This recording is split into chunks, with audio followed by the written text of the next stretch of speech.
saya jabanin. Itu kalau kesehatan Agus memang saya pikir tanggung jawab saya. Jadi masalah uang 100 juta demi Allah, demi Rasulullah saya nggak tahu. Karena aku pikir itu kayak bukan penyalahgunaan, karena kan masih dengan hubungannya Mas Agus. Itu kan rumah siapa Mbak? Itu kan Mas Agus juga kan ngerasanya tinggal di situ teh. iya, tapi kan kenapa nggak lebih Tunggu baik? dulu. Maaf ya Teteh Nopi, ya karena Agus nggak ngabarin gitu kan. Agus memang salah gitu, karena Agus nggak tahu. Pun kan yang soal donasi itu Teh Novi berhubungannya dengan saudara saya ya, Wulan. si Wulan. Oh itu saudaramu. Nah, dari keluarga juga udah diserahin ke Wulan sama ini gitu. Pokoknya Elmi fokus aja sama Bang Agus nemenin pengobat. Ya dalam kondisi kayak gini, terus aku juga dari diri aku tuh yang nggak gampang ini sama orang gitu kan.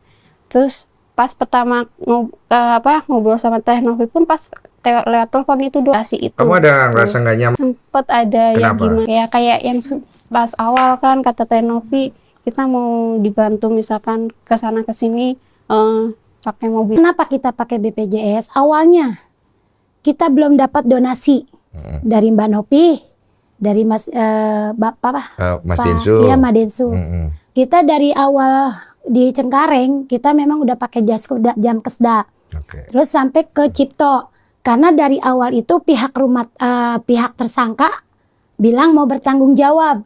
Berarti kita udah dong nggak nginiin BPJS karena katanya pihak keluarga mau bertanggung jawab. Iya. Tapi sampai kita ke Cipto ternyata nggak ada sama sekali. Yang dicerita terakhir di sini. Ternyata Ya. kita juga maaf ya kalau bilang ditipu terlalu kasar ya. Jadi kita merasa dibohongi juga. Oke. Akhirnya kita karena si Agus besok mau berobat keluar dari perawatan, kita nggak ada duit sama sekali. Mau kemana? Oke. Donasi dari Mbak Nopi kita belum terima. Kita terima posket Mbak Nopi awal datang kalau nggak salah tanggal berapa ya Mbak?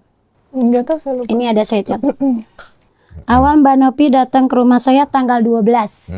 Sedangkan dari tanggal 4 kita 12 apa nih Mal? 12 September. September, oke. Dari awal kita datang itu kan kita belum punya donasi. Dari awal kita datang ke Cipto, Ya. kita belum ada dana sama sekali. Sedangkan pihak keluarga kita nggak ada. Ya. Terus kita mau pakai apa? Oke. Siapa yang membantu? Ya. Secara tidak langsung saya langsung pakai BPJS.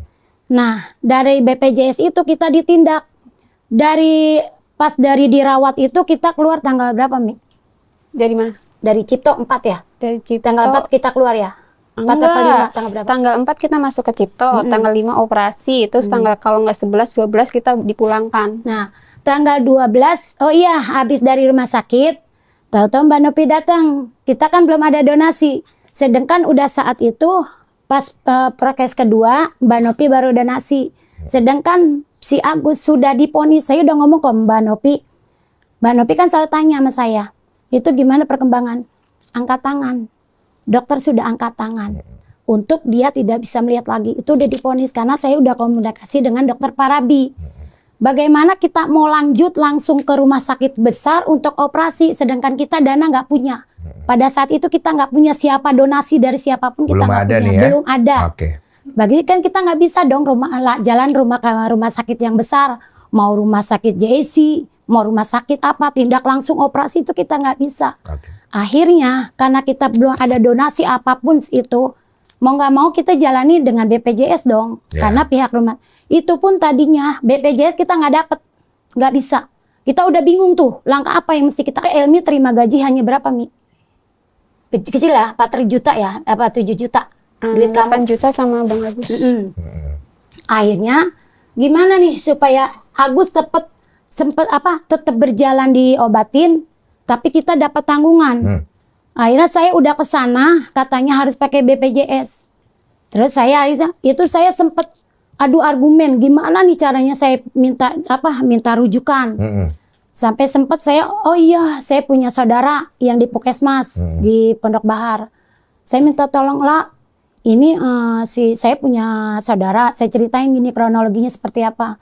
Tapi kita mau berobat nggak punya duit. Saya kepengennya si Agus cepet-cepet dioperasi.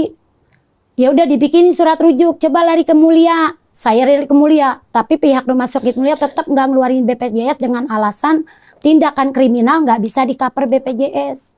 Akhirnya saya bingung tuh, saya komunikasi lagi, saya telepon lagi Pak, itu saudara saya yang di Puskesmas. Nah akhirnya saya dirujuk dengan bawa si Agus karena harus ada pasien. Saya bawalah ke sana ke rumah sakit Kota Tangerang, RSUD Kota Tangerang. Dia juga menyatakan nggak bisa pakai BPJS. Nggak. Akhirnya tolonglah, saya cuma minta tolong agar Agus bisa dioperasi. Karena pada saat itu kan saya belum benar-benar belum punya donasi apa-apa ya. Akhirnya ya udah sekarang gini aja dah, saya ketemuin saya sama rumah sakit, kepala rumah sakit apapun itu, saya mau mediasi, saya mau ngobrol, saya bilang gitu. Akhirnya dengan terpaksa ketemulah sama kepala rumah sakit, saya diketemukan. Di situ kepala rumah sakit berceritalah kronologinya seperti apa. Ya saya cerita kronologinya seperti ini, bla bla bla bla, diterima. Sebenarnya Bu, kata kepala rumah sakit, sebenarnya itu nggak bisa karena ini sifatnya kriminal, nggak bisa dipakai. Tetap berarti alasannya dengan rumah sakit Mulia itu sama. Cuman dengan mediasi saya, ngobrol saya banyak, saya ngemis pada saat itu, bang saya nangis sampai jadi tontonan orang. Cuman hanya sepucuk surat buat BPJS, buat ke Cipto. Supaya kita ditanggungin ya, dipakai buat ke Cipto. Nah di Cipto besoknya saya dapet, alhamdulillah si Agus bisa kontrol. Itu pas saya ke rumah sakit Cipto kontrol, diobatin lah, ditanganin sama dokter Parabi. Nah di dokter Parabi itu juga sudah menyatakan memang tidak bisa.